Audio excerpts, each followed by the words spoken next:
الحمد لله نحمده ونستعينه ونستغفره ونؤمن به ونتوكل عليه ونعوذ بالله من شرور أنفسنا ومن سيئات أعمالنا من يهده الله فلا مضل له ومن يضلل فلا هادي له وأشهد أن لا إله إلا الله وحده لا شريك له وأشهد أن محمدا عبده ورسوله أما بعد فإن خير الحديث كتاب الله وخير الهدي هدي محمد صلى الله عليه وسلم وشر الأمور محدثاتها وكل محدثة بدعة وكل بدعة ضلالة وكل ضلالة في النار.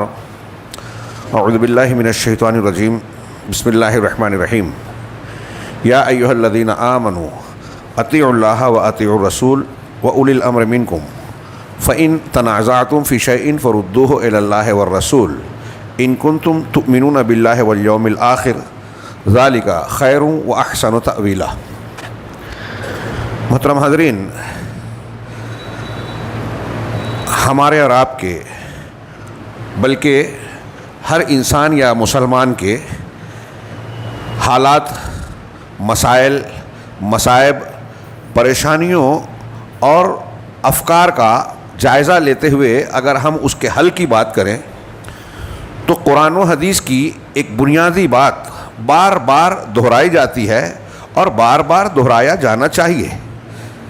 بلکہ میں یہ کہوں کہ ابھی جو میں نے خطبہ مسنونہ پڑھا، اس کے الفاظ مختلف موقعوں پر جمعہ کے خطبے کے علاوہ بھی دہرائے جاتے ہیں، بار بار دہرائے جاتے ہیں. اس میں آخری جو کلمات ہیں میں سمجھتا ہوں سب کو یاد ہوں گے. فإن خیر الحدیث کتاب اللہ یا کلام اللہ، سب سے بہتر بات، سب سے بہتر کلام اللہ کا کلام ہے. کیا مطلب ہے اس کا؟ یعنی دنیا میں، کائنات میں، وجود میں جتنے بھی کلام، جتنی بھی باتیں ہیں، کوئی کتنا بڑا دانشور، فلسفی، ڈاکٹر اور اہل علم میں سے ہو، کسی بھی لائن کا ہو، ان کی باتوں کے مقابلے میں اللہ کا کلام سب سے بہتر ہے. ظاہر سی بات ہے، اللہ کا کلام سراسر ہدایت ہے، برکت ہے، فضیلت ہے، اس میں ہمارے لیے سراپا خیر ہے. یعنی اللہ کا کلام قرآن. اس کے بعد کا جملہ ہے وخیر الہدی، ہدی محمد. اس کو ہدی بھی پڑھ سکتے ہیں اور ہدا بھی پڑھ سکتے ہیں. ہدی معنی طریقہ، ہدا معنی ہدایت. سب سے بہتر ہدایت، سب سے بہتر طریقہ محمد صلی اللہ علیہ وسلم کا طریقہ ہے. میں یہ ذہن میں رکھیے کہ ہم یہ بار بار دہراتے ہیں اور بظاہر مانتے بھی ہیں کہ سب سے بہتر طریقہ محمد صلی اللہ علیہ وسلم کا طریقہ ہے. اب اللہ کا کلام سب سے بہتر، رسول کا طریقہ سب سے اچھا طریقہ، اور اس کے فوراً بعد کہا وَكُلَّ مُحْدَثَةٍ بِدْعَةٍ، ہر نئی چیز بدعت ہے. وَكُلَّ بِدْعَةٍ ضَلَالَةٍ، اور ہر بدعت گمراہی ہے. بعض روایتوں میں الفاظ ہے کہ ہر گمراہی جہنم کی طرف لے جاتی ہے. اب ایک طرف خیر الکلام قرآن، خیر الہدا یا خیر الہدی محمد صلی اللہ علیہ وسلم کا طریقہ، اس کے مقابلے میں نئی چیز بدعت ہے، گمراہی ہے. کتنی صاف بات ہے.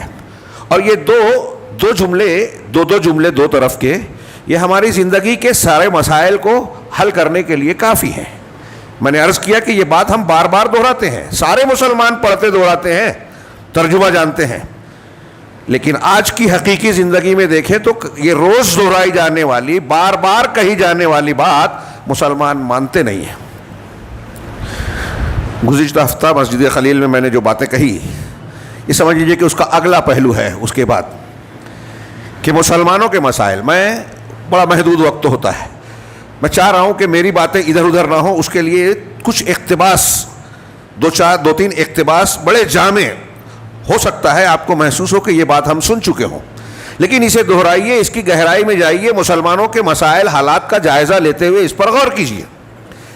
علامہ ابن تیمیہ رحمہ اللہ کی ایک عبارت ہے، وہ کہتے ہیں من تدبر احوال العالم وجد کل صلاح فی الارض فسببہ توحید اللہ وعبادتہ.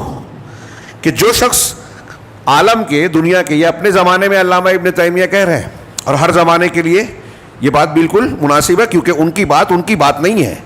یہ قرآن و حدیث سے حاصل کی ہوئی بات ہے، اس کا نتیجہ ہے. تو کہہ رہے ہیں کہ جو احوال عالم پر، دنیا کے حالات پر تدبر کرے گا، غور کرے گا، وجدہ کل صلاح فی الارض، تو پائے گا کہ زمین میں، دنیا میں جتنی بھی اچھائیاں ہیں، صلاح ہے، خیر ہے، فسببہ توحید اللہ و عبادتہ، اس کا سبب، بیس، وجہ اللہ کی توحید اور اس کی عبادت ہے.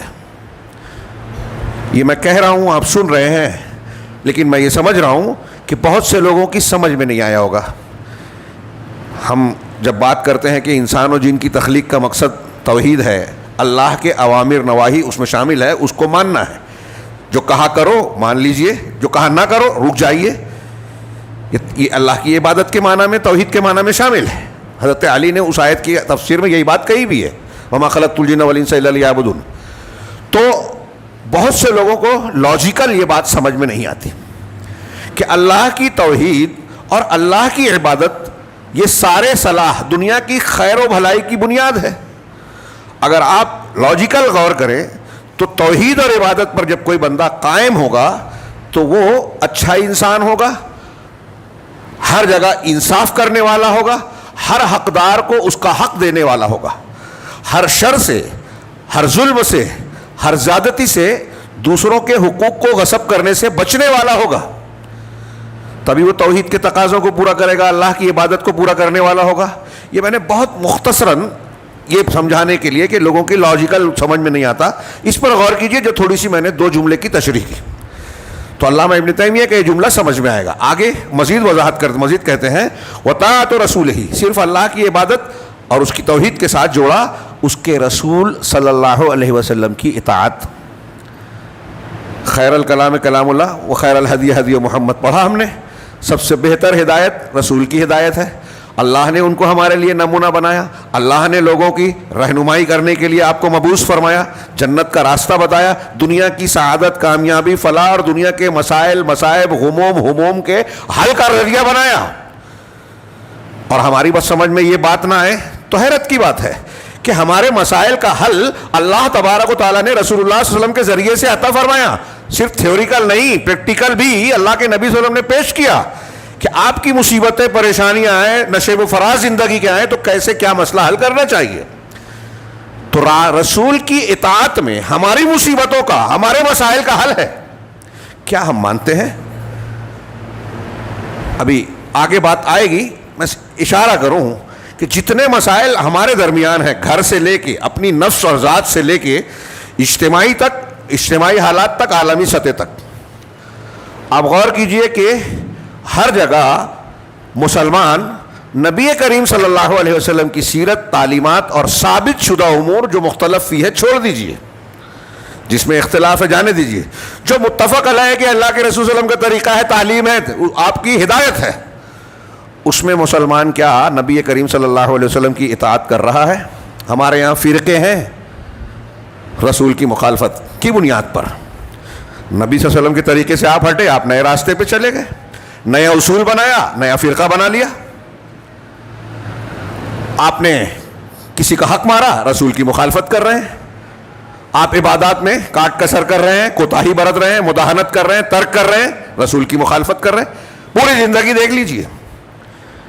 تو رسول کی اطاعت اور اللہ کی توحید دنیا کی ہر سعادت اور خیر و صلاح کی بنیاد ہے، سبب ہے. یہ علامہ ابن تیمیہ کہہ رہے ہیں، اور یہ جو جمعہ میں ہم پڑھتے ہیں سمجھ لیجئے کہ اسی کا بیان ہے تھوڑا سا. اور آگے کہا وَكُلُّ شَرٍ فِي الْعَالَمِ وَفِتْنَةٍ وَبَلَاءٍ وَقَحْطٍ وَتَسْلِيطِ عَدُوٍ وغیر ذالک. جملوں پر، لفظ پر غور کیجئے کہ اور دنیا میں جتنا بھی شر ہے، فتنہ ہے، بلا ہے، قحط، خشک سالی، بارش نہ ہونا، پانی کی قلت، خشک سالی ہونا، قحط، سیلاب، طوفان، اس کی ضد، ہاں، وَتَسْلِيطِ عَدُوٍ، اور دشمن کا مسلط ہونا، دشمن کا مسلط ہونا، اور اس کے علاوہ جو بھی مصیبت ہو. غزہ میں دشمن مسلط ہے، ہتھیاروں کے ذریعے سے روز قتل عام ہو رہا ہے، بموں کی بارش ہو رہی ہے، تو ہم کو دکھائی دیتا ہے، وہ خبر میں رہتا ہے. ہم پر اور آپ پر بھی کیا دشمن مسلط نہیں ہے؟ ہمارے گھر، ہمارا دین، ہماری مسجدیں، ہمارے نوجوان، ہمارے اوقاف، عبادت گاہیں اور بہت ساری چیزیں کیا خطرے میں نہیں ہیں؟ اور مسلمان اپنے آپ کو بے بس محسوس نہیں کرتا؟ یہ ہم یہاں کی بات کر رہے ہیں، دنیا کے کسی بھی ملک میں چلے جائیے، وہ ممالک بھی جہاں مسلم حکومت ہے، غلبہ ہے، وہاں بھی مسائل شدید اور سنگین قسم کے ملیں گے۔ علامہ ابن تیمیہ کہہ رہے ہیں اور بجا کہہ رہے ہیں، قرآن و حدیث کی بہت ساری بے شمار دلیلوں کی بنیاد پہ کہہ رہے ہیں کہ جتنے بھی دنیا میں مسائل ہیں، فتنے ہیں، قحط ہیں، دشمن کا غلبہ ہے، تسلط ہے، اس کا فسببہ مخالفت الرسول صلی اللہ علیہ وسلم، اس کا سبب رسول صلی اللہ علیہ وسلم کی مخالفت والدعوت الی غیر اللہ، اور غیر اللہ کی طرف دعوت دینا ہے۔ یہ دو جملہ جو آخر کا کہا، پوری زندگی کے ایک ایک حصے پر ہم بحث کر لیں، ہاں سال بھر تقریر کر سکتے ہیں کہ یہ معاملہ دیکھیے، یہ شعبہ دیکھیے، اقتصادیات دیکھیے، تعلیم دیکھیے، اخلاق دیکھیے، عقیدہ دیکھیے، عبادات دیکھیے، اس میں یہ مخالفتیں ہیں رسول کی۔ ہاں صحابہ کرام نے غزوہ احد میں اللہ کے نبی صلی اللہ علیہ وسلم جو سپہ سالار لشکر بھی تھے اور پیغمبر بھی تھے، آپ کی ایک بات کو نہیں مانا۔ ایسا نہیں کہ انکار کرنے کے طور پر کہ نہیں ہم نہیں مانتے، ایسا سمجھا کہ اب دشمن بھاگ گئے ہیں، اب ہم کو یہاں رہنے کی ضرورت نہیں، جبکہ آپ نے سختی سے کہا تھا ہٹنا نہیں، کچھ بھی ہو جائے۔ 50 میں سے 40 لوگ ہٹ گئے، 10 تب بھی تھے۔ کیا ہوا؟ دشمن مسلط ہو گئے، پیچھے سے مشرکین کا، اس وقت جو مشرکین تھے، بعد میں بہت سے مسلمانوں میں خالد بن ولید اس کے سردار تھے اس دستے کے، ان کا حملہ ہوا اور مسلمانوں کی فتح نہیں رہی۔ 70 صحابہ کرام شہید ہوئے، نبی کریم صلی اللہ علیہ وسلم زخمی ہوئے، اور اللہ تبارک و تعالیٰ نے قرآن میں اس کے بارے میں جو باتیں کہی ہیں آپ پڑھیے، سورہ آل عمران کی کئی رکوع ہے کہ تم کو جو تکلیف پہنچی یہ تمہاری اپنی نافرمانی کی وجہ سے، آپس کے اختلاف کی وجہ سے۔ تو مسلمانوں کو دشمن کا نقصان کیسے ہوا؟ آپسی اختلاف سے۔ وہ امور بھی جو قرآن و حدیث میں صاف ہیں، ہم اس پہ متفق نہیں ہوتے۔ میں ابھی بیان کروں کہ اس معاملے میں اللہ اور رسول کا یہ فرمان ہے، کتنے لوگ ایسے ہیں جو کہیں گے کہ ٹھیک ہے، لیکن ہمارا مسلک یہ نہیں ہے، ہمارے علماء، ہمارے امام کا یہ طریقہ ہے، ہمارے پیر صاحب اور سلسلے کا یہ شغل ہے، یہ طریقہ، یہ رہنمائی ہے، ہم اس پر عمل کریں گے، نبی صلی اللہ علیہ وسلم کی بات پر نہیں۔ ہمارے پیر صاحب، ہمارے سلسلے والے نبی صلی اللہ علیہ وسلم کو زیادہ جاننے والے تھے، ہم جاہل ہیں، لہذا نبی کی حدیث آ بھی گئی تو ہم پیر صاحب کی مانیں گے، وہ زیادہ جانتے تھے۔ اور بعض لوگ تو جرأت کرتے ہیں کہ بھئی پیر صاحب نے خواب میں کشف جو حاصل کر لیا، اللہ سے ڈائریکٹ لے لیا، تو اللہ بھی ڈائریکٹ ان کو دیتا ہے، ان کو نبی کی ضرورت ہی نہیں ہے۔ یہ کفر ہے جو یہ مانتا ہے، اور ہے ہمارے یہاں صوفیوں کے یہاں یہ عقیدہ ہے۔ بہت سی چیزیں ایسی ہی اختیار کیے ہوئے سمجھتے ہیں کہ ہمارے پیر صاحب کو ڈائریکٹ اللہ نے دے دی، ہم اس کو مان رہے ہیں۔ ایسی کفریہ چیزیں ہمارے درمیان چل رہی ہے۔ ہم مسلمان ہیں، بم گر رہے ہیں، گرفتار ہو رہے ہیں، بلڈوزر چل رہا ہے، پریشان ہیں، قانون ہمارے خلاف بن رہا ہے، ہم کو کھلواڑ بنا لیا گیا ہے، دنیا کی باتیں کرتے ہیں، یہ جماعت وہ جماعت، میمورنڈم دیا جائے، احتجاج کیا جائے، کورٹ میں جایا جائے، ٹھیک ہے یہ اسباب ہیں، ہو سکتے ہیں ضرورت کے موقع پر، لیکن اگر یہ بنیادی سبب نہیں ہے تو یہ میمورنڈم، یہ احتجاج، یہ چیخ و پکار، سیمینار، کانفرنس کوئی مطلب نہیں رکھتا۔ لیکن اس سبق کو ماننے کے لیے کیا مسلمان تیار ہے؟ نہیں تیار ہے۔ اکثریت جو ماننے کا دعویٰ کرتا ہے وہ بھی نہیں مانتا۔ ہم آپس میں کہتے ہیں، ہاں ہمارا سوشل میڈیا پہ دیکھ لیجئے، عوام کا، خواص کا، قدم قدم پر قرآن و حدیث کی مخالفت کرتے ہیں، بتایا جائے تو غلطیوں پر بھی دلیل پیش کرتے ہیں، یہ اور بڑا جرم ہے۔ اور پھر کھلی کھلی برائی کس مرحلے میں، میں کون سی بات پیش کروں مختصر سے وقت میں۔ کل تذکرہ نکلا تھا درس میں کہ ہمارے ہاں، نام لے رہا ہوں خاص طور سے، سلمان حسینی کا ابھی ایک کلپ چل رہا ہے، 1-2، اس پر انشاءاللہ گفتگو ہوگی، اگر رہا میں مالیگاؤں میں تو آئندہ ہفتہ اس پر خصوصی پروگرام کریں گے انشاءاللہ۔ حضرت امیر معاویہ رضی اللہ تعالیٰ عنہ، صحابی رسول، کاتب وحی، اور ان کی اپنی فضیلتوں کے باوجود روافظ ان کی دشمنی رکھتے ہیں، ان کو نعوذ باللہ جہنمی فرعون کیا کیا کہتے ہیں، جھوٹی روایتیں بیان کرتے ہیں۔ اور یہ بدبخت سلمان الحسینی جس کو ایک طبقہ عالم مانتا ہے, آگے بڑھاتا ہے, بڑا قابل بھی جانتا ہے. اللہ کے نبی صلی اللہ علیہ وسلم نے ایسے لوگوں سے ڈرایا ہے کہ دجالین جہنم کے راستوں کی طرف بلانے والے آئیں گے, جو قرآن کی آیات, احادیث, صحابہ, تابعین, طب تابعین کے متفقہ عقیدے کے خلاف مستقل بکواس کرتا ہے. اور یہ کلپ میں صاف صاف اس نے بیان کیا. حضرت امیر معاویہ رضی اللہ تعالیٰ عنہ کو روایت پیش کی کہ اللہ کے رسول کہتے ہیں کہ اس امت کا فرعون معاویہ ہے, سب سے برے بدترین حکام اور عمرہ میں سے, میرے ممبر پر نظر آئے تو قتل کرو. یہ 3 الگ الگ روایتیں بیان کی ہے, سب کے سب جھوٹی ہے, ساقط ہے. آخری والی جو بیان وہ تو کسی حدیث کی کتاب میں ہے ہی نہیں, رافضیوں کی بنائی ہوئی ہے, موضوع اور من گھڑت روایتیں ہیں. اس کے بالمقابل اللہ تبارک و تعالیٰ نے فتح مکہ سے پہلے اور فتح مکہ کے بعد اسلام قبول کرنے والے مسلمانوں کے بارے میں کہا کہ کل وعد اللہ الحسنی. سورہ حدید کی آیت کل رات میں نے پیش کی تھی, پوری آیت نہیں پڑھ رہا ہوں فی الحال, کہ اللہ نے ہر ایک سے حسنہ کا, جنت کا وعدہ کیا ہے. اللہ جس سے جنت کا وعدہ کیا ہے, جن سے اللہ راضی ہوا, ان کو یہ فرعون کہہ رہا ہے, تو یہ کیسا مسلمان ہے؟ یہ اللہ کی مخالفت کر رہا ہے, رسول کی مخالفت کر رہا ہے. رسول اللہ صلی اللہ علیہ وسلم نے حضرت امیر معاویہ کے مسلمان ہونے کے بعد ان پر اعتماد کیا, کاتبین وحی میں شامل کیا, کئی مقامات پر امیر بنایا. حضرت عمر فاروق نے شام کا امیر بنایا. کس نے؟ عمر فاروق نے, جن کی نگاہ کیسی تھی, اور ان کی تعریف کرتے تھے حضرت عمر. بہت سی روایتیں ہیں. انتہائی ذہین, فتین, اور بارڈر کا علاقہ تھا شام کا, نازک جگہ تھی. حضرت عمر نے ان کو ہٹایا نہیں. عثمان غنی رضی اللہ تعالیٰ عنہ عمر فاروق کے بعد میں ان کو قائم رکھا. بخاری میں امام بخاری نے ان کا ذکر کرتے ہوئے کہا کہ ابن عباس کہتے ہیں کہ وہ فقیہ ہیں, سمجھدار, دین کی فقاہت رکھنے والے ہیں. انہو فقیہ. ابن عباس تعریف کر رہے ہیں. ابن عمر کہتے ہیں کہ میں نے ان سے زیادہ سیاست اور قیادت کو جاننے والا نہیں دیکھا. کسی نے کہا آپ کے ابا عمر بھی تو تھے. کہا عمر کا درجہ اور فضیلت بہت اونچی ہے, لیکن معاویہ کی سیادت اور قیادت سب سے اعلیٰ تھی. ابن عمر کہتے ہیں ایسے دسیوں صحابہ تابعین کے اقوال جمع کر لیجیے, اور کسی ایک صحابی کو بھی برا بھلا کہنا علماء اہل سنت کا, سن لیجیے جملہ یاد رکھیے گا, اہل السنہ والجماعہ, اہل الحدیث, صحابہ, تابعین, طب تابعین, محدثین, ان کی بات کر رہا ہوں. ان کا اتفاق ہے کہ کسی ایک صحابی کو بھی برا کہنے والا انسان ملحد ہے, زندیق ہے, کافر ہو سکتا ہے, درجات ہو سکتے ہیں. حضرت امیر معاویہ رضی اللہ عنہ کے فضائل میں پھر کوئی میں نے کہا بعد میں تفصیلی گفتگو ہوگی. یہ شخص کھلے کھلے عام کہہ رہا ہے, مسلمان اسے سن رہے ہیں, بڑا سمجھتے ہیں.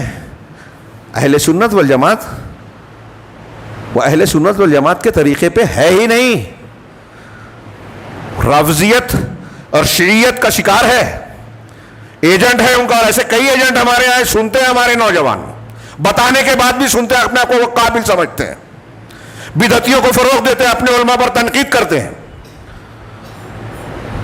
اسرائیل کا دم چھلا, جس کو سلف نے یہودیوں کا کتا کہا, روافظ کو, یہ ابھی تھوڑی سی جنگ کیا ہو گئی دکھاوے کی, اس کی حقیقتیں جب سامنے آئے گی تو حیرت میں پڑ جائیں گے آپ. بہت ساری چیزیں ہے, جنگ ملک کی تھی, کوئی دین کی نہیں تھی. فلسطینیوں کی ہمدردی نہیں کی کبھی ایران نے کبھی سنیوں کی ہمدردی نہیں کی ہے. پوری تاریخ میں ہمیشہ جو دھوکہ کیا ہے, غدر کیا ہے, دشمنوں کا ساتھ دیا, اہل کتاب کا ساتھ دیا اہل سنت کے خلاف. ابھی کی تاریخ میں بھی وہی ہو رہا ہے, ہوتا رہا ہے. میں نے بیان کیا پچھلے ہفتے, شام میں گزشتہ 10-15 سال میں لاکھوں سنی اور سلفی کا قتل کیے گئے. شریک ہے ایران. غزہ کے لیے کچھ نہیں کیا. آج لوگ سعودی عرب کو بولتے ہیں, سب سے زیادہ سعودی عرب کر رہا ہے. دکھائی نہیں دیتا, خبریں وہ نہیں اس انداز میں پیش کی جاتی ہے کہ اس کو بھی, اور وہ نام اپنا پیچھے رکھتا ہے اسٹریٹجیکل بنیاد پر. ہمارے یہاں لوگ دین کی بنیادیں جانتے نہیں, اچھے اچھے پڑھے لکھوں کو دیکھا کودنے لگے. ہاں اسرائیل ہمارا دشمن ہے, لیکن روافظ ہمارے دوست نہیں ہیں.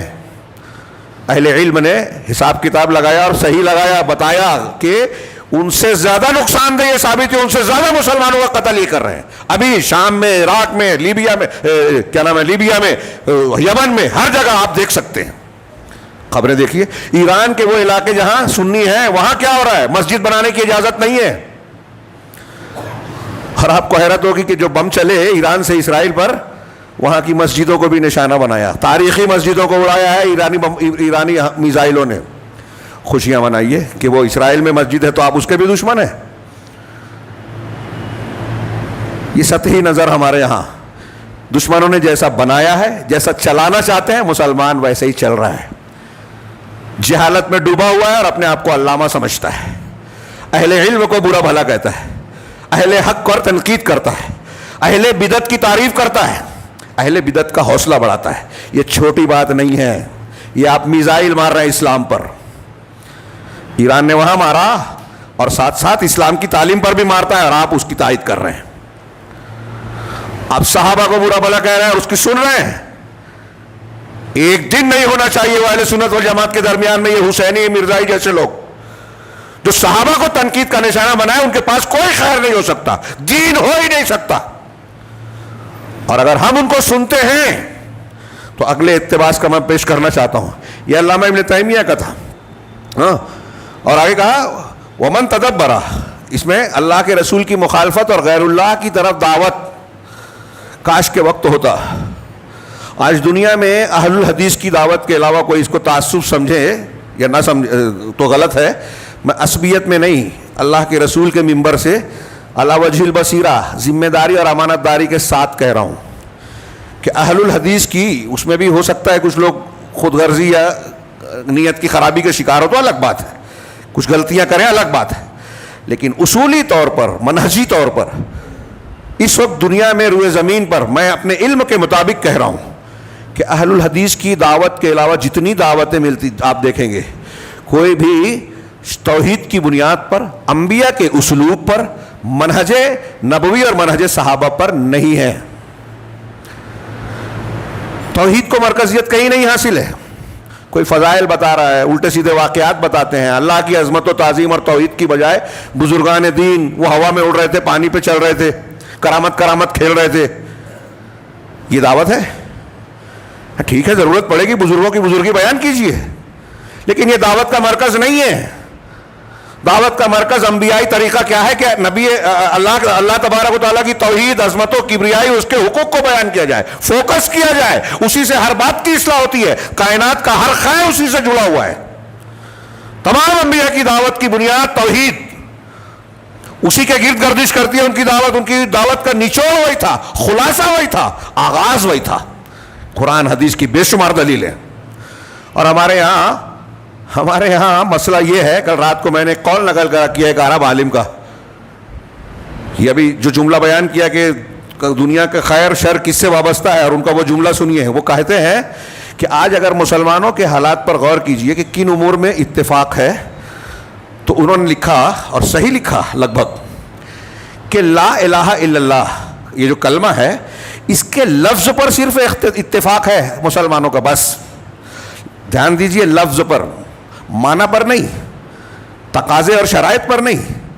لا الہ الا اللہ کہنے میں سب مسلمان ہیں، محمد رسول اللہ بھی جوڑ لیجئے، کچھ لوگ اس میں بھی چوچرا کرتے ہیں، منکرین حدیث وغیرہ یا دوسرے کچھ ہو سکتے ہیں، تو اس میں صرف اتفاق ہے، لا الہ الا اللہ کہہ تو رہے ہیں، لیکن لا الہ الا اللہ کا معنی ہی بدل دیا بہت سارے لوگوں نے، اس کی تشریح بھی غلط کرتے ہیں، اس کے تقاضے اور شرائط کو بھی نہیں مانتے، اور کشادگی دکھانے آتے ہیں تو بولتے ہیں سب مسلمان، نام لیتے ہیں، میں نام نہیں لیتا، یہ مسلک وہ مسلک، شیعہ سنی صوفی سب ایک جیسے، کون سا دین مانتے ہیں بھائی؟ اللہ کے رسول کہتے ہیں کہ 73 فرقے ہوں گے، ایک نجات پانے والا ہوگا، آپ کہتے ہیں سب نجات پانے والے ہیں۔ وحدت الوجودی بھی مسلمان، قبر سے مانگنے والا بھی مسلمان، رسول اللہ صلی اللہ علیہ وسلم کی حدیثوں کو ٹھکرا کر بدعتوں کو اختیار کرنے والا بھی مسلمان، صحابہ کرام کو برا بھلا کہنے والا بھی ویسا ہی ہے جیسا عام مسلمان، ہم سب کو مان رہے ہیں اور ہم کو پرواہ بھی نہیں ہے۔ یہ تھوڑی دیر ہم دے دیتے ہیں جمعہ میں درس میں، بہت بڑی بات ہو گئی دین کے لیے، پھر ہمارے معاملات ہیں، ہماری زندگی ہے، تو اللہ کیوں پرواہ کرے گا؟ آگے کے جملے میں اس کا جواب آئے گا۔ تو دعوت الی غیر اللہ، میں یہ عرض کر رہا تھا کہ آج بہت ساری دعوتیں، جماعتیں، افراد کام کرتے ہیں، لیکن آپ دیکھیں گے کوئی پیر صاحب کے سلسلے کی طرف بلا رہا ہے، کوئی خاص مسلک کی طرف بلا رہا ہے، کوئی خاص فکر، لال ڈائری والی خاص فکر کی طرف کہ حکومت قائم ہو جائے، یہ ہو جائے، وہ ہو جائے، عنوان ہے۔ اخوانیت اور جماعت اسلامی کی تاریخ دیکھیے، اسلام کا نام ہے. جہاں جہاں حکومت ملی سیاست اور اقتدار. شیخ ربی اللہ غری کی رحمت کرے, پرسوں ان کی وفات ہوئی, کل ان کا تذکرہ کیا میں نے درس میں. وہ کہتے تھے کہ یہ نام لیتے ہیں اسلام کا دوسرے لیڈروں کی طرح, سیاسی لیڈروں, لیکن جب ان کو حکومت ملتی ہے, اقتدار ملتا ہے, تو اسلام کو کنارے کرتے ہیں. اور بار بار کے تجربے نے بتایا.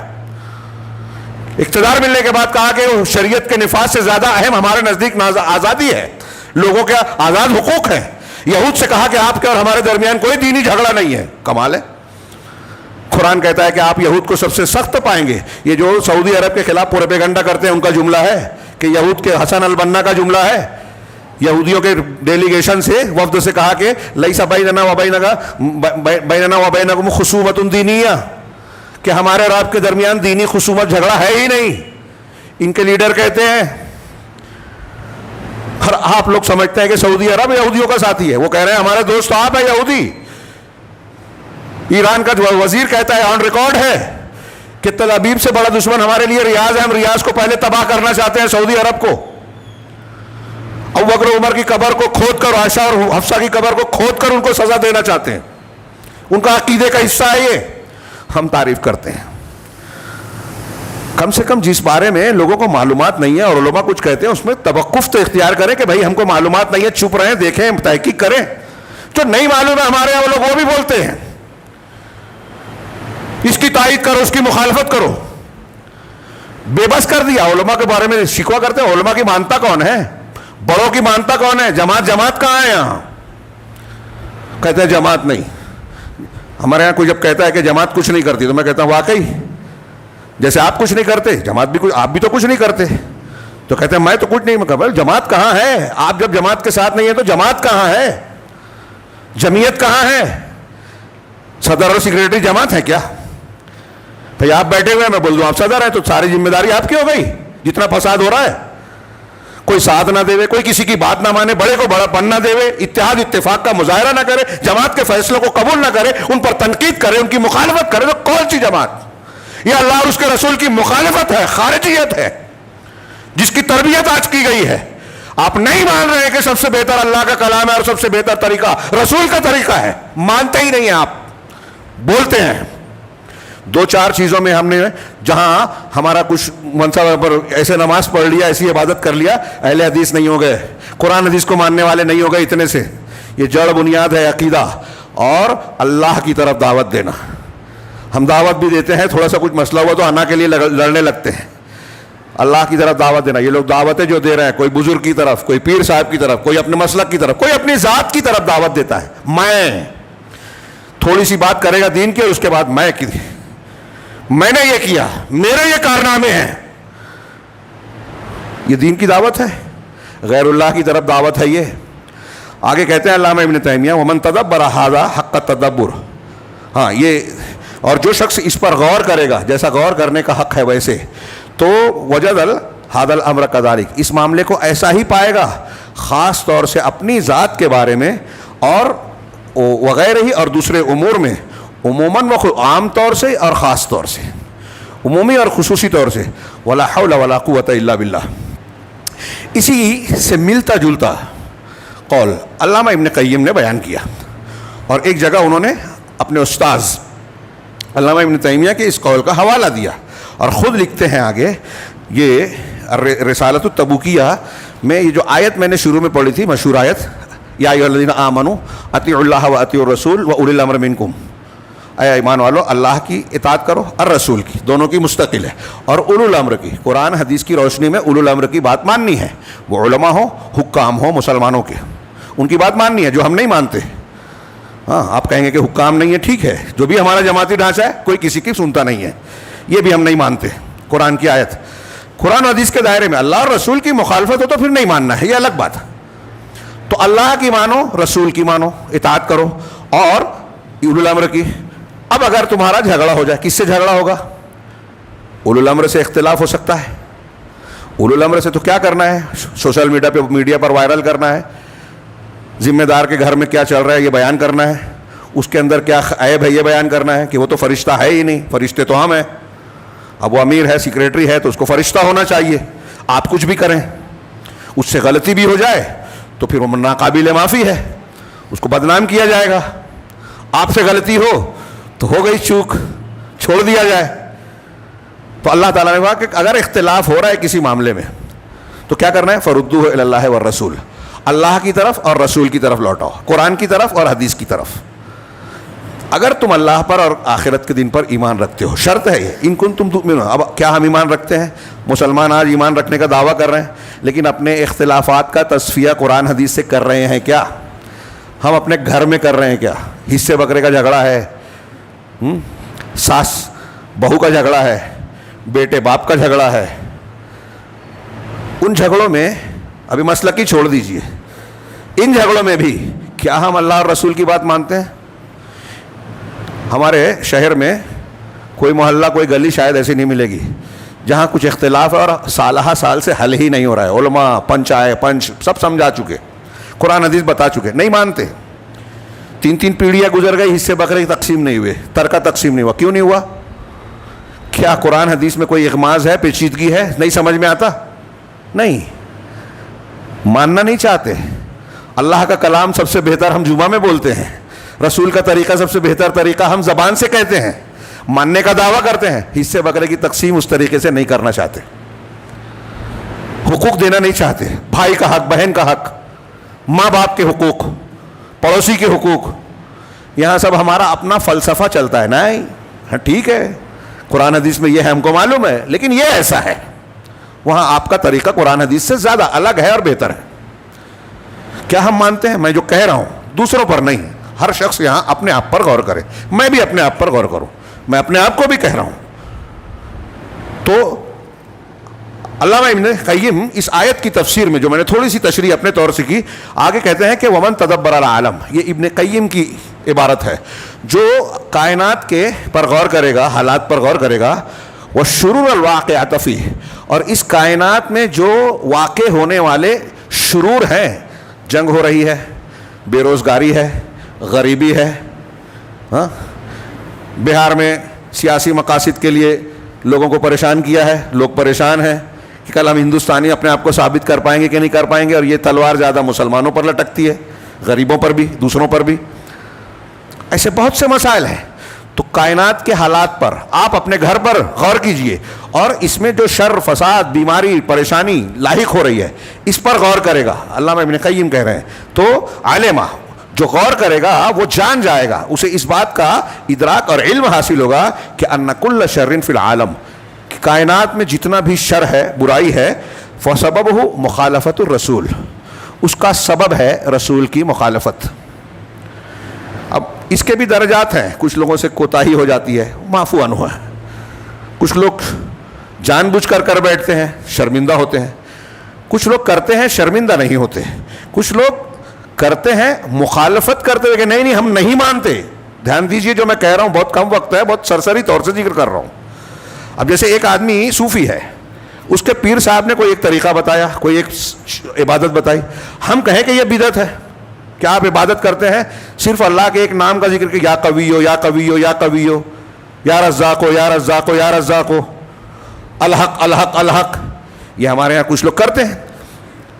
علامہ ابن تیمیہ اور دوسرے بہت سے علماء نے لکھا کہ یہ بدعت ہے, ثابت نہیں ہے. نبی صلی اللہ علیہ وسلم سے جتنے بھی ذکر ہیں وہ پورا جملہ ہے جس کا معنی ہوتا ہے. جیسے الحمدللہ, تمام تعریف اللہ کے لیے, پورا جملہ ہے, ایک مطلب ہے. سبحان اللہ, اللہ ہر عیب سے پاک ہے, یہ معنی ہے, پورا جملہ ہے. لیکن جب آپ کہہ رہے ہیں یا رزاقو یا رزاقو یا غفارو یا غفارو, کیا مطلب ہوا؟ آپ کا نام پکار کے میں بولوں اے پھلاں اے پھلاں اے پھلاں, تو آپ 4 مرتبہ سننے کے بعد کہیں گے آگے بول, کیا مطلب ہے؟ تو یہ تو خیر لاجک بات ہوئی. اللہ کے رسول صلی اللہ علیہ وسلم سے کوئی ایسا ذکر ثابت نہیں ہے. کہاں سے لائے آپ؟ میڈ ان انڈیا, بناوٹی, خانہ ساز, خود ساختہ. ایسی کتنی عبادتیں ہیں, کتنے اعمال رسوم, بلکہ نئے نئے تہوار ہیں جو اللہ اور رسول نے بتائے نہیں, صحابہ نے کیا ہی نہیں. ابھی جس مہینے سے ہم گزر رہے ہیں اس میں جو کیا مسلمانوں نے, روزے کے علاوہ سب خرافات, بدعت. اور کیسا جشن تھا, چھٹیاں تھی, تعزیہ, سبیل, شیر باغ, کالا لباس, خاص کھانا, کھچڑا, حضرت حسین کی تعزیے سے جو ہے مدد مانگنا, اور نہ جانے کیا کیا شرکیات, خرافات.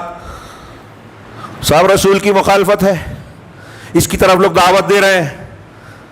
جن کو دین کے لیے پسینہ بہانے اور نماز پڑھنے کا موقع نہیں ہے وہ ماتم اور نوا ماتم کر رہے ہیں، جس کو اللہ اور رسول نے منع کیا، جس کو کفر کہا اللہ کے رسول اللہ نے کہ میری امت میں 2 چیزیں کفر کی، اس میں سے کہا کہ مردے پر نوا کرنا، جس کو کفر کہا وہ ہم کر رہے ہیں، اور اس پر اس لیے نہیں بولتے کہ وہ ایک مسلک کی مخالفت ہو جائے گی۔ تو اب مسلک کی مخالفت ہے تو آپ بولے مت، پھر کیوں بولتے ہو؟ سب سے بہتر طریقہ رسول کا طریقہ، رسول کے طریقے میں نوا ماتم کی گنجائش نہیں ہے، قوم منا رہی ہے، پیش کر رہی ہے، اور ہم کو کوئی فرق نہیں پڑتا کیونکہ وہ تو مسلک ہے۔ ہمارے گھر میں اگر کوئی مخالفت کرے تو ہم چھپ بیٹھتے ہیں، کون پھٹے میں ٹانگ ڈالے کسی کی؟ یہ سبب ہے ہمارے شرور و فساد کا، اللہ کی ناراضگی کا۔ تو آگے شیخ کہتے ہیں کہ دنیا میں جتنی بھی شر ہے وہ اس کا سبب رسول کی مخالفت ہے اور اللہ کے رسول کی اطاعت سے نکل جانا ہے، اور ہر خیر دنیا میں جو ہر خیر ہے، وقت کا میں اس لیے آگے بڑھ رہا ہوں، دنیا کے اندر جتنا بھی خیر ہے اس کا سبب رسول کی اطاعت ہے۔ اسی طریقے سے صرف دنیا ہی نہیں، آخرت کے جتنے بھی شرور ہیں، آلام اور عذاب ہیں، جہنم کا عذاب، قبر کا عذاب، میدان محشر کی گھبراہٹ، خوف، اور جہنم کا وہ عذاب جو دردناک ہے، جہاں انسان موت کو پکارے گا لیکن موت آئے گی وائے گی نہیں، اللہ بچائے ہمیں۔ تو آخرت کے بھی جتنے بھی عذاب، فساد اور آلام ہیں، انما ہی موجبات مخالفت الرسول و مقتضیاتها، یہ رسول کی مخالفتوں اور اس کے تقاضوں کا حصہ ہے۔ آپ جتنے رسول کی مخالفت کریں گے اتنا آخرت کے عذاب اور آلام کے خطرے میں پڑیں گے۔ یہ ان کے جملے کا مفہوم ہوا۔ تو آگے کہتے ہیں فعاد شر الدنیا والآخرہ الی مخالفت الرسول وما یترتب علیہ، تو دنیا اور آخرت کے جتنے بھی شر ہیں، جتنی بھی خرابیاں پریشانیاں ہیں، وہ سب کے سب ان کا مرجع کہاں لوٹتا ہے؟ رسول کی مخالفت اور رسول کی مخالفت پر مرتب ہونے والے نتائج۔ ایک آدمی سنت کی مخالفت کرتا ہے، رسول کے حکم کے خلاف جاتا ہے، اور پھر اس مخالفت میں کیا کیا برائیاں کرتا ہے، وہ ساری چیزیں اس میں شامل ہے۔ ہاں، فعاد شر الدنیا والآخرہ الی مخالفت الرسول وما یتدعو فلو ان الناس اطاعوا الرسول حق طاعته۔ علامہ ابن قیم کہہ رہے ہیں کہ اگر لوگ رسول کی ویسی اطاعت کریں جیسا کہ اطاعت کا حق ہے، لم یکن فی الارض شر قط، تو دنیا میں کچھ بھی شر نہیں ہوگا۔ اب ابھی یہ بات جو میں کہہ رہا ہوں چونکہ یہ ہو نہیں سکتا، بہت سے لوگوں کو لاجیکل سمجھ میں نہیں آئی، کہہ رہے عقلی طور سے سمجھ میں نہیں آتی، لیکن یہی صحیح ہے۔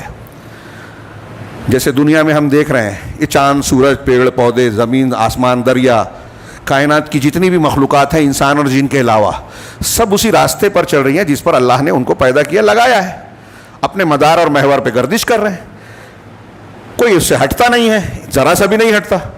اگر سورج اور چاند ستارے میں سے کوئی ایک جو ہے اپنی جگہ سے ہٹ جائے، جتنی دور ہے اس سے آدھا کم ہو جائے، زیادہ ہو جائے، کیا ہوگا؟ بگاڑ ہوگا، نظام درہم برہم ہو جائے گا، فساد ہوگا۔ لیکن کیوں فساد نہیں ہے؟ اس لیے کہ ہر ایک اپنے دائرے میں، ہر ایک اللہ کے مقرر کیے ہوئے راستے پر چل رہا ہے، کوئی اس سے ہٹتا نہیں ہے، اس لیے امن ہے۔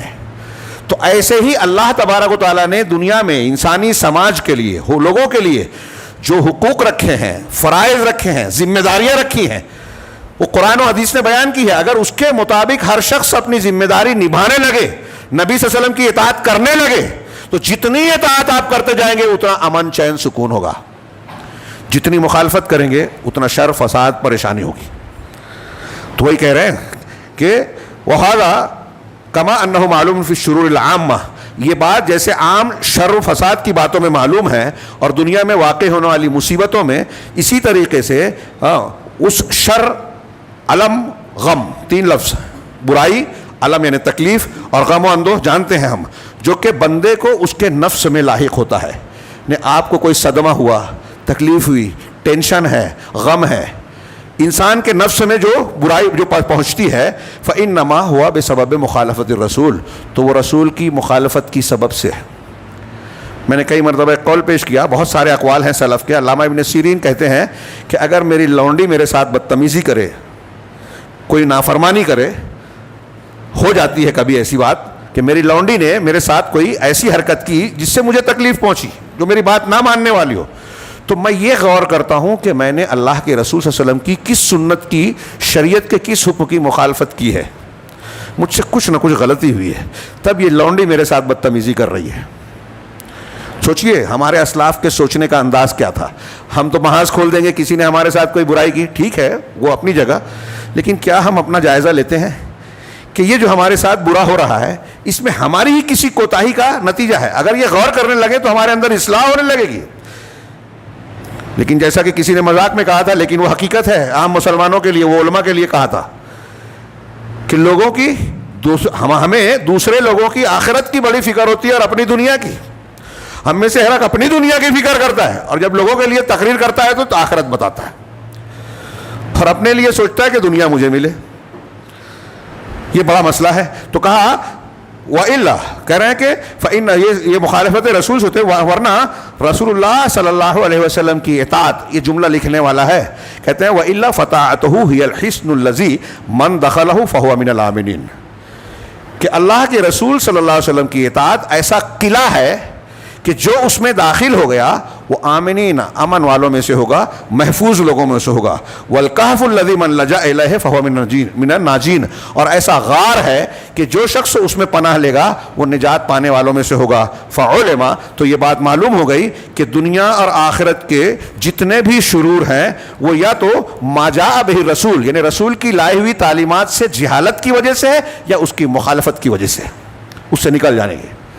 جہالت یا مخالفت, یا تو آپ اور ہم رسول کی تعلیم کو جانتے ہی نہیں ہیں, جو لوگوں نے بتا دیا ماحول کر رہا ہے ہم بھی کر رہے ہیں, دیکھنے کی ضرورت ہی نہیں, تحقیق نہیں کر رہے ہیں کہ صحیح عبادت کا طریقہ کیا ہے, یہ تہوار ثابت ہے کہ نہیں جو ہم منا رہے ہیں, وہ عبادت وہ ذکر ثابت ہے کہ نہیں جو رسول نے کہا, جو لوگ بیان کر رہے ہیں عمل کر رہے ہیں. بس مولوی صاحب نے بیان کیا, لمبا کرتا لمبی داڑھی کسی نے بیان کر دی تو جھوٹی حدیث بھی بیان کی, صحابہ کے خلاف بھی بیان کی, لوگ پیچھے چل رہے ہیں, سب کو مان رہے, ارے اتنے بڑے مولانا. ابلیس بابا بھی بہت بڑا تھا, بڑا بابا تھا, بہت سے لوگوں کو گمراہ کیا. تو کسی کی لمبی داڑھی, حضرت اللہ کے رسول نے تنبیہ کی ہے, صحابہ سے کہا تھا خارجیوں کی نماز کے سامنے تمہارا اپنی نماز کمتر سمجھو گے, ان کے روزے کے سامنے, تلاوت کے سامنے اپنے عمل کو کم سمجھو گے. وہ قرآن پڑھیں گے حلق کے نیچے نہیں اترے گا, دین سے ایسے نکل جائیں گے جیسے تیر شکار کو چھید کر نکلتا ہے, مل جائے تو قتل کرنا. یہ روایت میں نے بہت بیان کی ہے, اور آگے میں کہتا ہوں اس کو کہ اللہ کے رسول نے کہا مل جائے تو قتل کرنا, لیکن ایسی نماز ایسے روزے والے ملیں گے تو ہم ہمارے یہاں لڑکے لائک کریں گے, کیونکہ شعور ہی نہیں ہے, پہچان ہی نہیں ہے کہ یہ خارجی ہے. میزائل مار دیا اسرائیل پہ تو بابا بن گیا. اب سعودی عرب کی برائی کیجیے, جو توحید کو پھیلا رہا ہے, قرآن کو پھیلا رہا ہے, منہج سلف کو پھیلا رہا ہے, اس کا علم بردار ہے, اس کی مخالفت جھیل رہا ہے, اس کی مخالفت. اور کس کی تائید؟ جو قبر پرستی, جو صحابہ کو برا بھلا کہتا ہے, جو قرآن کا رد کرتا ہے, جو اسلامی دعوت کو جگہ جگہ روکتا ہے, جو یہود و نصارہ کا جگہ جگہ ساتھ دیتا ہے, پوری تاریخ سے لے کر اب تک اہل سنت کا قتل کرتا ہے, اس کا ساتھ دیں گے. تو اللہ کے رسول کہہ رہے ہیں کہ دھوکہ نہیں کھانا ظاہر سے, ایسی خبروں سے. میڈیا ایسی ہی خبریں بتاتا ہے جو آپ کو بتانا ہے کہ مسلمانوں کو یہ بتانا ہے, اس کے اندر گھسیے, تحقیق کیجئے. لیکن عجیب بات ہے کہ نیٹ کے اس دور میں گلوبل ولیج لوگ بولتے ہیں, آج بھی سچی خبریں بہت کم آتی ہیں, اور ہم سچی آتی ہے تو نہیں مانتے, جھوٹوں کی جھوٹی باتیں مان لیتے ہیں, اس پہ تبصرہ کرتے ہیں, اپنی فکر اور موقف کو استوار کرتے ہیں.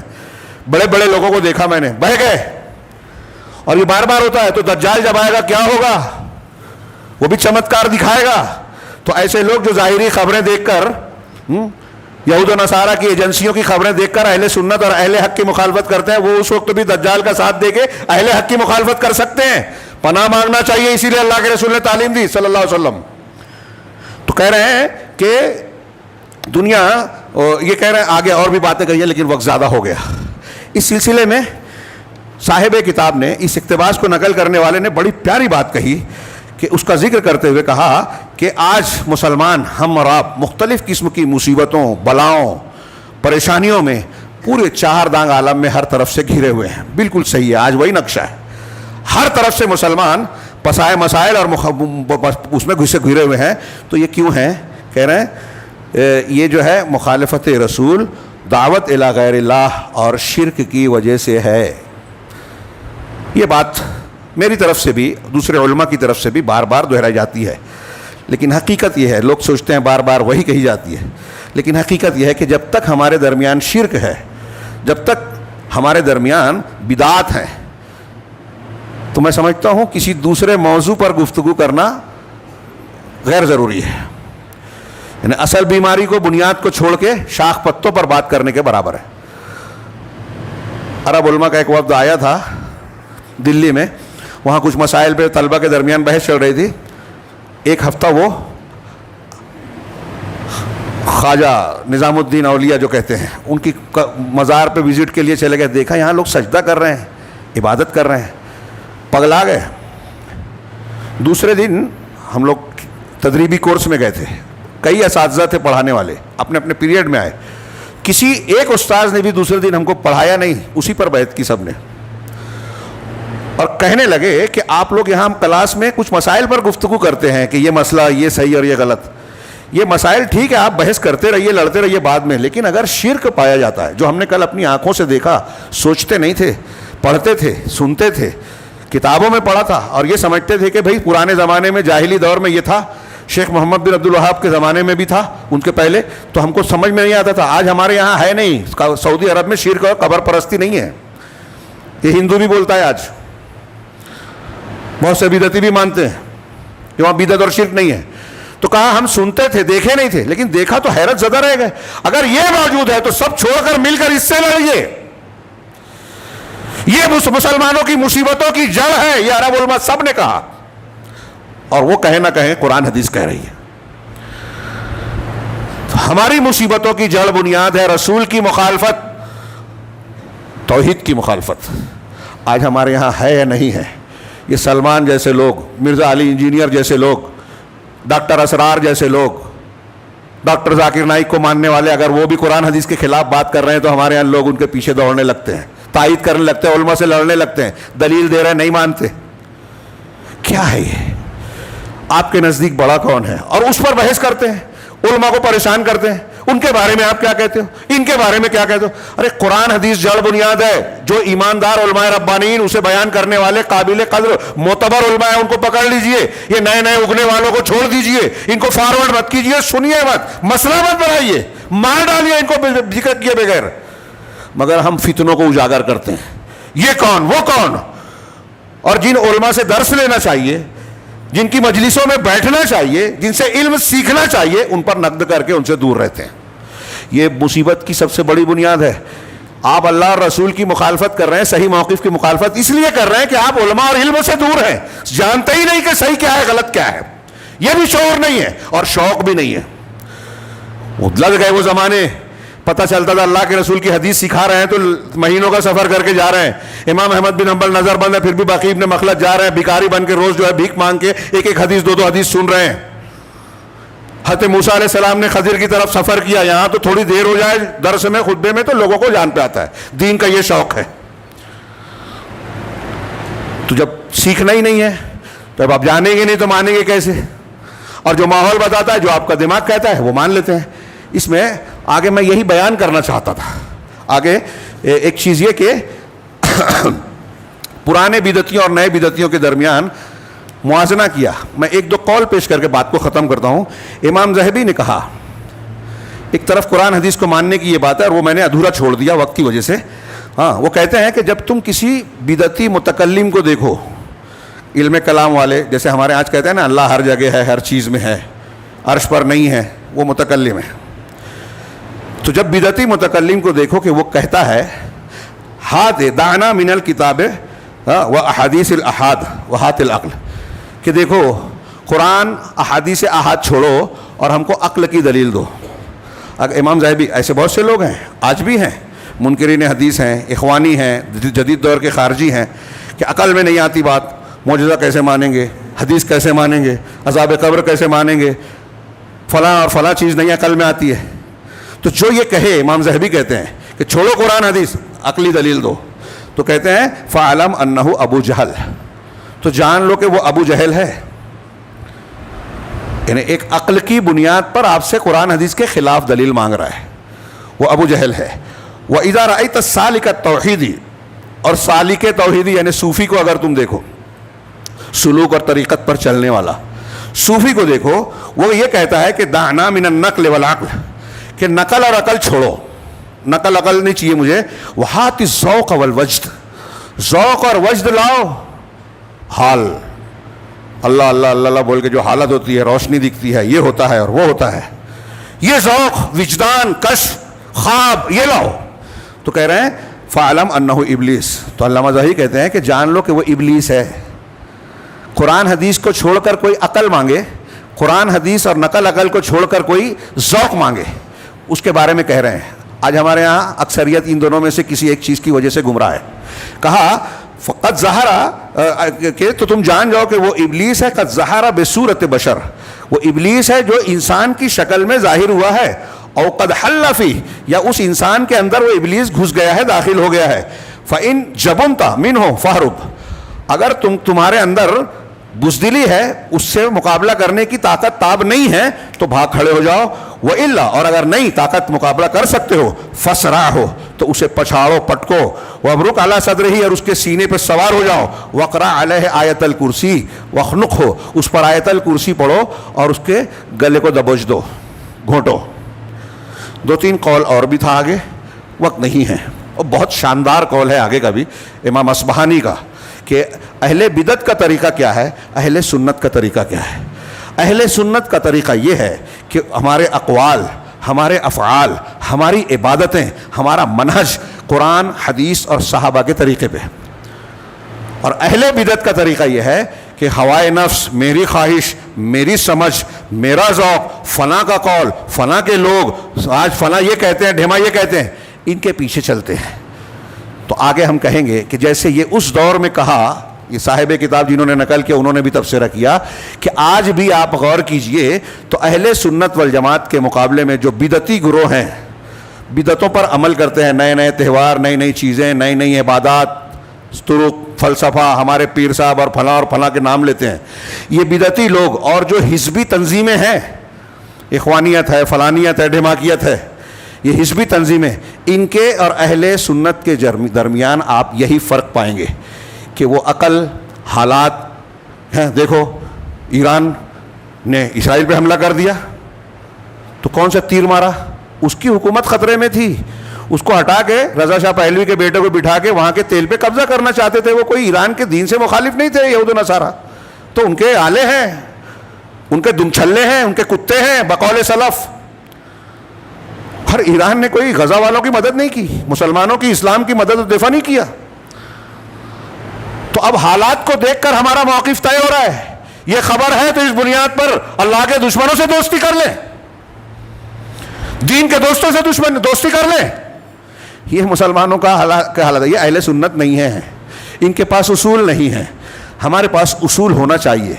اہل حق کے پاس اصول ہے کہ قرآن حدیث سے جو چیزیں ثابت ہیں، جو اصول ضابطے ہیں، ہم ہر چیز کو اسی پر ناپتے تولتے ہیں. ہمارے لیے یہ میزان اور کسوٹی ہے. ہمارے اقوال، ہمارے افعال، ہمارا منہج، ہمارا عقیدہ، اس کا میزان اللہ کے نبی صلی اللہ علیہ وسلم اور نبی صلی اللہ علیہ وسلم کے صحابہ کرام ہیں. آج مسلمانوں کی جتنی بھی ہم فلسفے کی باتیں کریں، ہو سکتا ہے کچھ لوگوں کو لگے کہ جدید مسائل پر اور فلاں پر سب سے جدید مسئلہ حل کرنا ہے تو یہی بنیاد اختیار کرنی ہوگی. اللہ رب العالمین سے دعا ہے کہ ہمیں قرآن و سنت کو ماننے والا اور اپنی زندگی میں نافذ کرنے والا بنائے. اس کی برکت سے دنیا میں بھی ہمیں ہر فتنے اور پریشانیوں سے محفوظ رکھے اور آخرت میں بھی ہر قسم کے عذاب سے بچائے. وآخر دعوانا ان الحمد للہ رب العالمین. بارک اللہ لنا ولکم فی القرآن المجید ونفعنا وإیاکم بما فیہ من الآیات والذکر الحکیم. انہ تعالی جواد کریم.